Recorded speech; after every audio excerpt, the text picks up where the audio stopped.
Be ready. Start. From perusal of subsection bracket 2 of section 3, it does appear that if any presents given at the time of marriage either to bride or to bridegroom without there being any demand cannot be subject matter of prosecution under the Act subject to other condition mentioned under subsection bracket 2 of section 3, whereas section 2, which defines dowry, does stipulate that any property or valuable security given or agreed to be given either directly or indirectly can be subject matter of the prosecution under the Act, whereas section 4 does prescribe that if any person demands directly or indirectly from the parents or other relatives or guardians of a bride or bridegroom, he shall be liable to be prosecuted under the Act.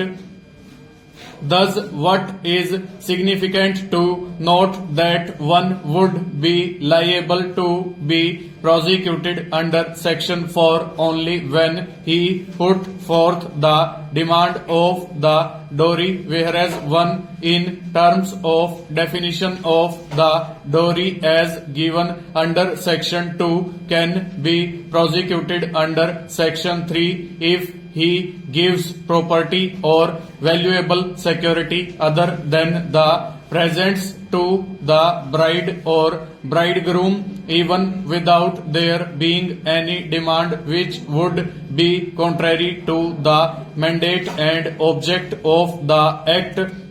One such matter as to whether any agreement of giving or taking dowry would constitute the demand of dowry fell for consideration before the Honorable Supreme Court in a case of Pawan Kumar and others versus State of Haryana 1998 3 SCC 309, wherein their lordships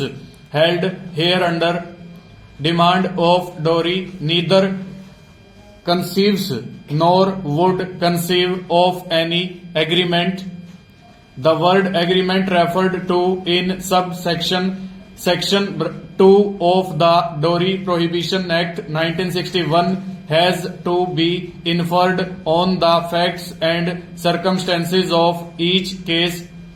The interpretation that conviction can only be if there is agreement for dowry is misconceived.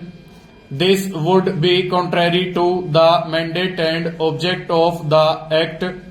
Dowry definition is to be interpreted with the other provisions of the Act, including section 3, which refers to giving or taking dowry, and section 4, which deals with penalty for demanding dowry under the 1961 Act and the Indian Penal Code.